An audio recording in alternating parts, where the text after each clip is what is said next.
Hello, my name is Rich Howard, owner of Architectural Builder Supply. This video is to bring you a closer look at the Bommer. This is their part number 3024-4-600. This is a double-acting spring hinge, but it's a variant of it in that it has a clamp style, a box clamp style feature to it. Here's the part number that we're specifically working on. It's a 3024-4 for a 7/8 thick door in a 600 finish, which means steel based and then prime coated. So let's do a visual tour of what this hinge is. It's basically a double acting spring hinge, a category that Bommer invented. They've been in business for almost 150 years, and the owner of Bommer today is the husband of one of the granddaughters of the two brothers who founded the company. Fun fact. So the 3024 is literally a double acting style spring hinge. Okay. This is the flange that gets mounted to the cased opening frame. Okay, your door fits in here. You push the door, it'll come back out. Comes back to center under spring power. Residual spring power will then take that whole door and move it out this way.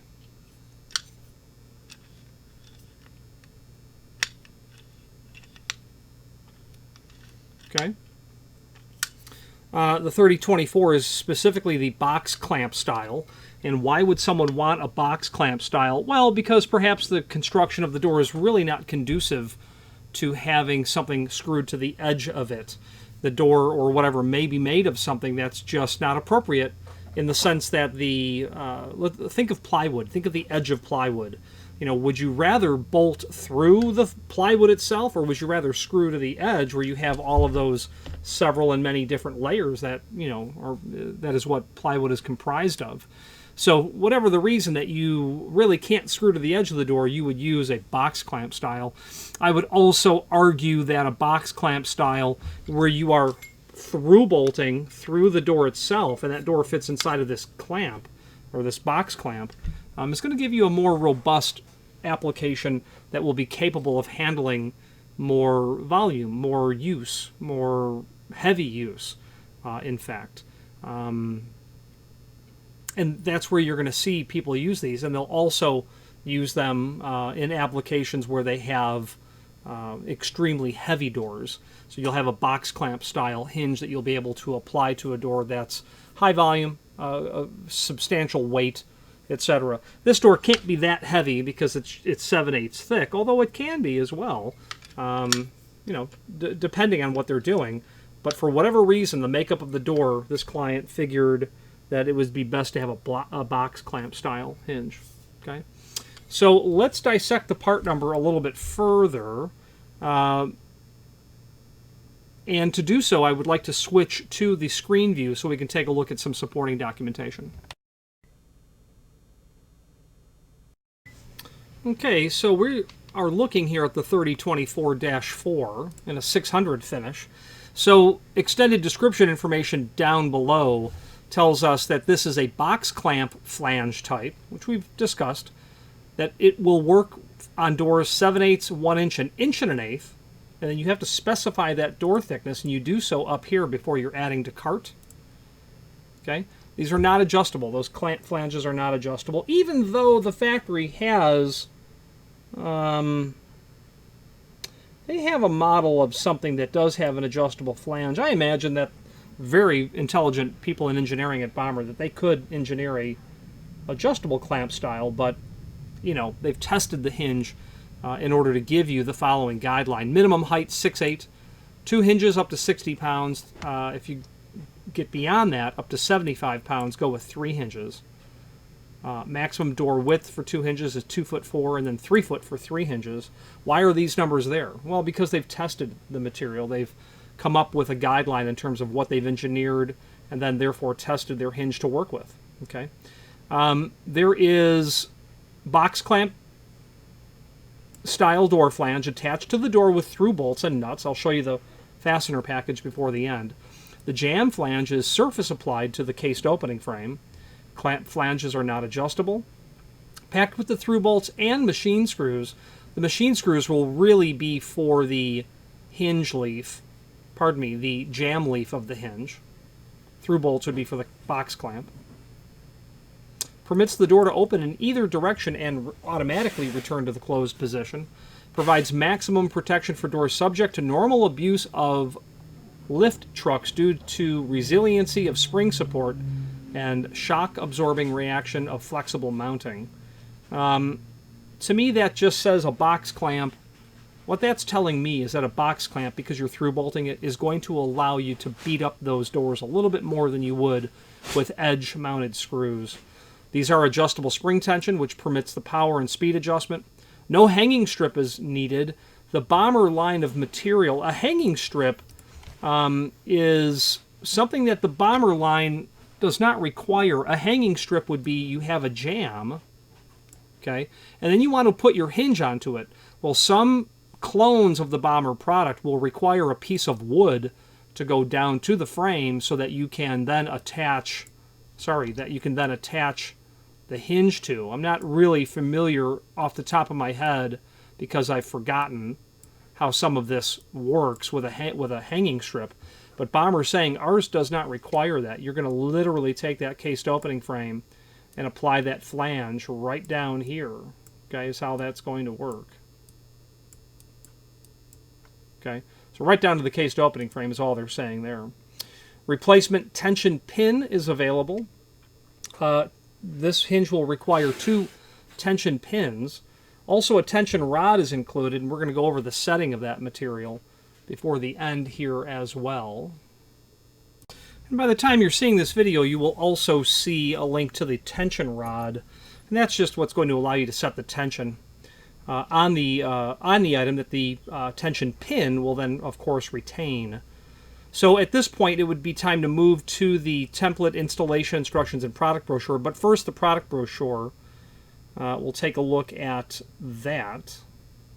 And here and down below, it will show you the table of all of the 3024 clamp style.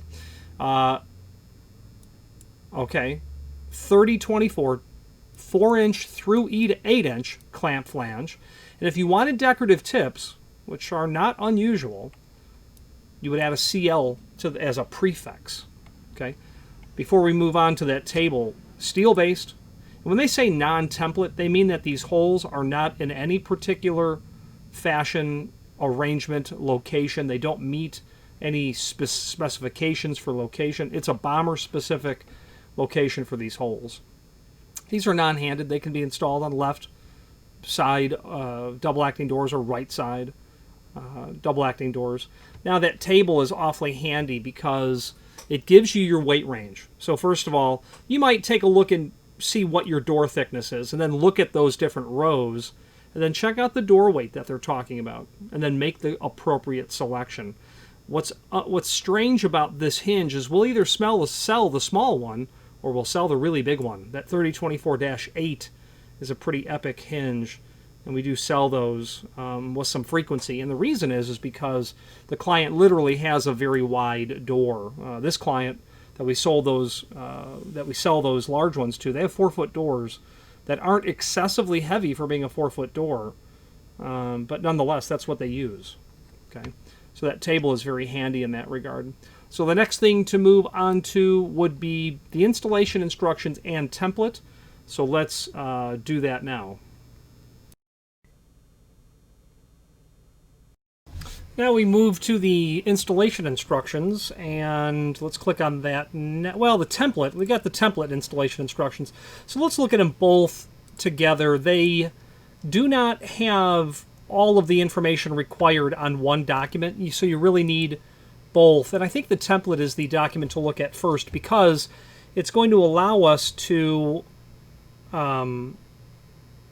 create our opening, meaning what size of a finished opening do we have? What is the net width of the doors that we have? So we can determine what we have to create. So you're going to start with something. You're going to start with either a finished opening, which is most common, and then you're going to size or undersize the door to fit.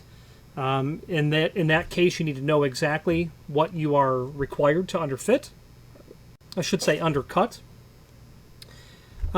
Occasionally you have a door and you can't change the door, and you're going to build an opening around it. That happens every once in a while as well. But nonetheless, let's go with the more common of the situation, and that would be a single door where your frame opening is already determined.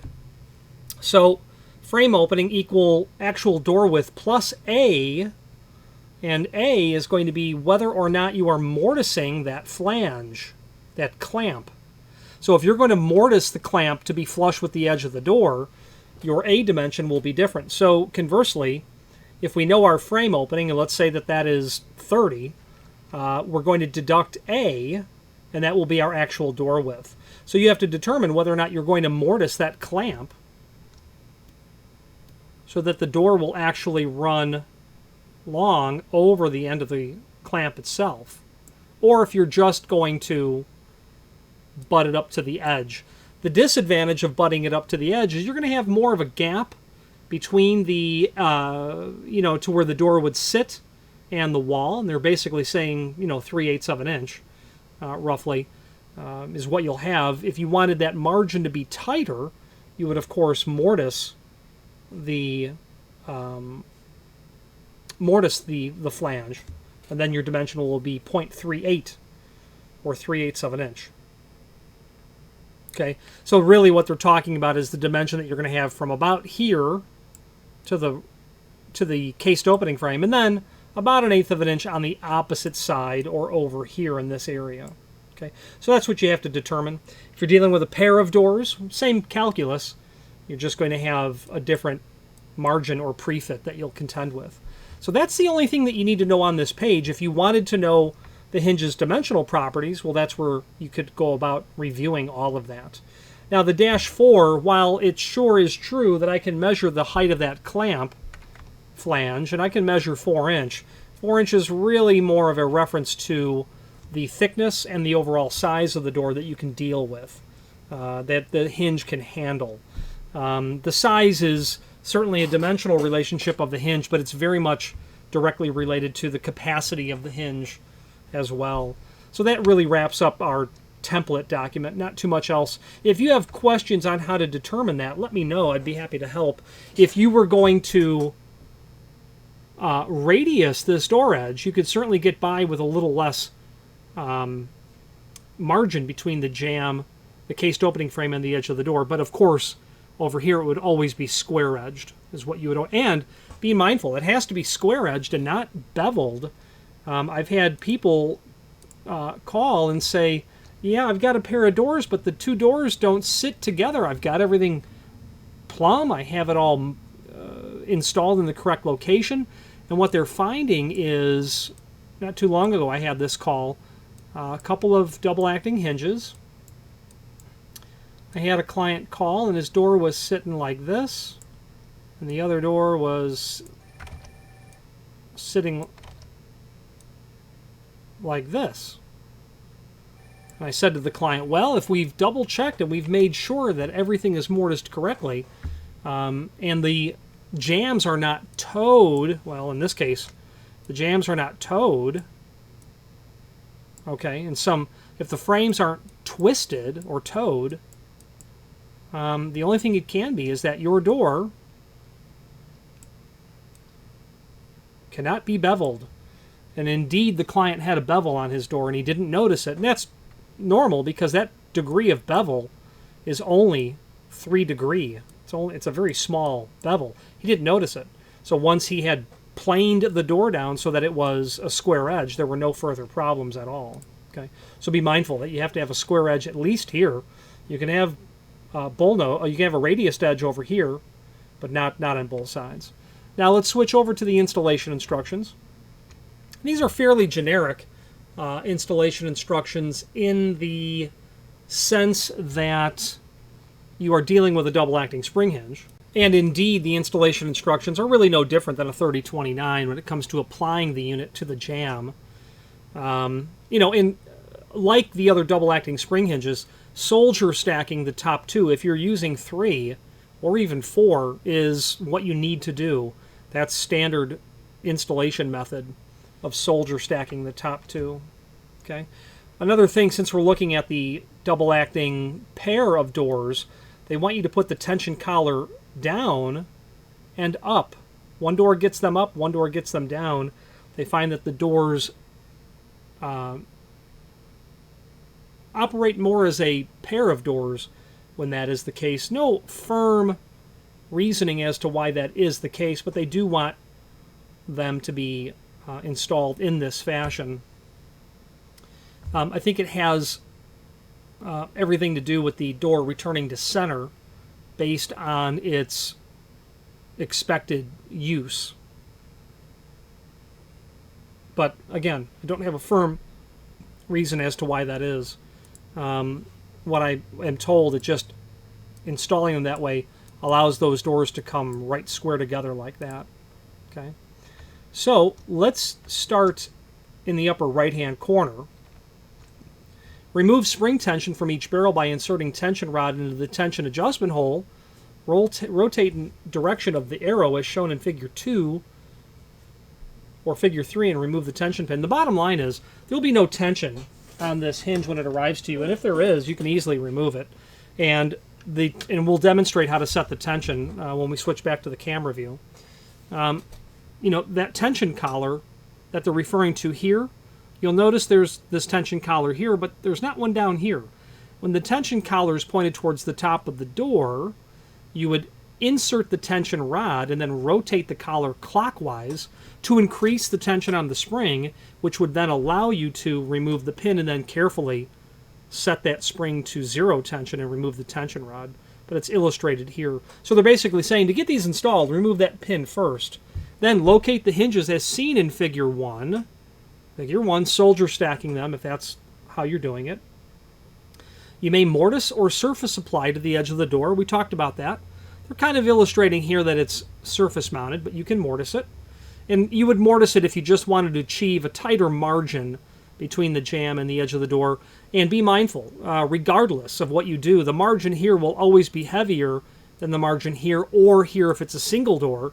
And mortising it would draw those closer to being even, I suppose. Align the center line of door with center line of frame and secure the frame leaf. So what they're saying there is, you have a cased opening frame. Align the center line of the door and the center line of the jamb. And then your hinge is going to be in the center of the frame. Now, you don't have to do that, but you're going to want to margin it that way so that it looks like it belongs that way. And especially if you're doing a pair of doors, you'll want to be very careful that you're installing it at the same center line on both jambs.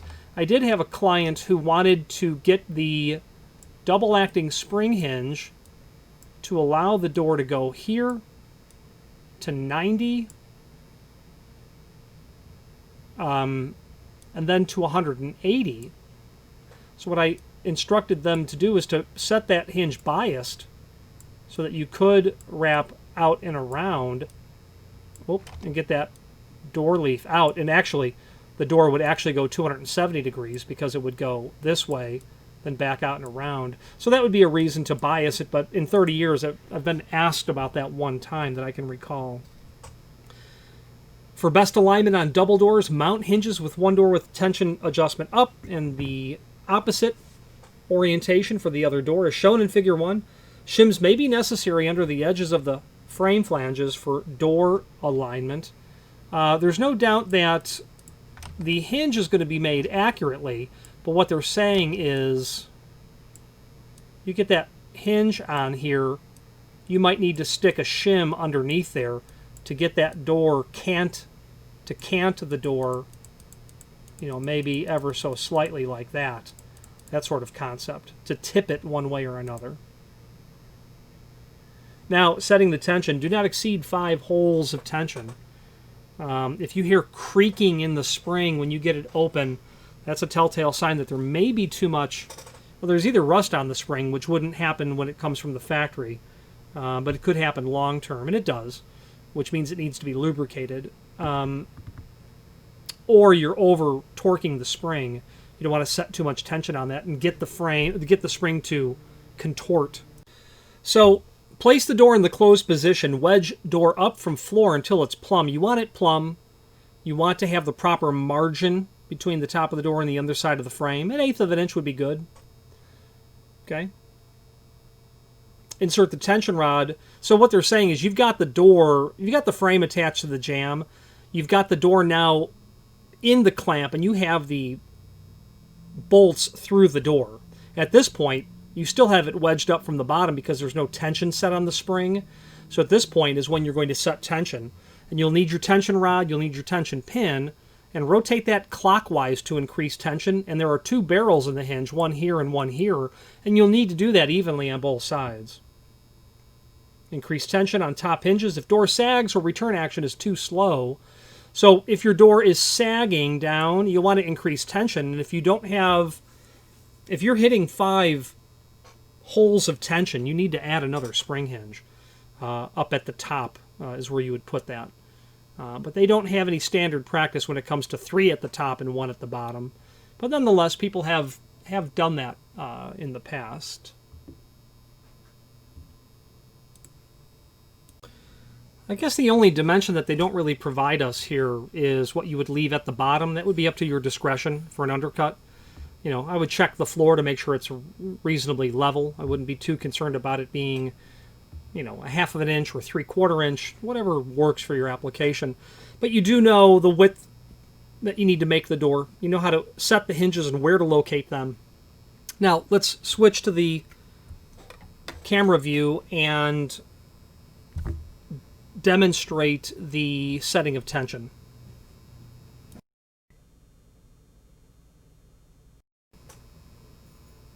Now, this hinge did arrive to me without any tension set on it at all. Okay, the tension pins are in their package. For every hinge that you order, you'll get 2 tension pins, and Bommer is incredibly careful to make sure that they always and without exception send tension pins. So be mindful that they're in the box when you get it, or they're attached to the hinge. For every order that you place, you'll get at least one tension rod. You may get more than one. But nonetheless, when the tension collar is pointed towards the top of the door or in the direction of the arrow that they referred to earlier, when you insert that tension rod into the collar and you turn it clockwise, it's into one of those 2. It's into a new hole that you would insert your tension pin, and that will hold tension on there. And you do it on both sides. Now, if the hinge is upside down because you're installing it in a pair, turn it counterclockwise. Still in the direction of the arrow, though. Okay, and then all you simply do is you'll hold that tension and then insert one of your little tension pins into it. The long part is what goes down into the hinge. Okay, very simple, very straightforward.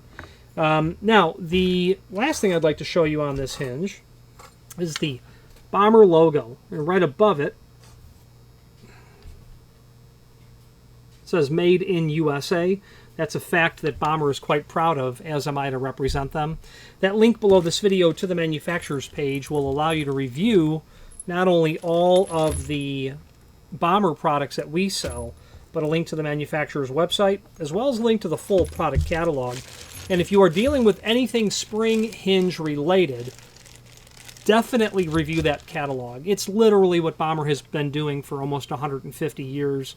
There have been countless clones and copies made by no-name Asian imports and brand name, you know, household name hardware manufacturers. But it all started with Bommer. They have an exceptional customer service department, an exceptional engineering department, an exceptional shipping department, the whole 9 yards. Their plating department is amazing. Their plating facility is separated from the factory by about, don't quote me, maybe 20 miles. Fun fact about their plating facility, the waste water that the plating facility ejects into the municipal water system is cleaner than the municipal's water supply. The water that you get out of the tap in the town is not as clean as what Bommer's waste is. There's nothing wrong with the water from the local municipality. It's perfectly fine. Bommer is incredibly proud with their plating plant in terms of how they're able to do it. They can do every bit of 30 plus finishes. This obviously is 600. That's going to mean brass base with a prime coat finish. This is only going to be made in brass. I said brass base. Forgive me. I mean a steel base.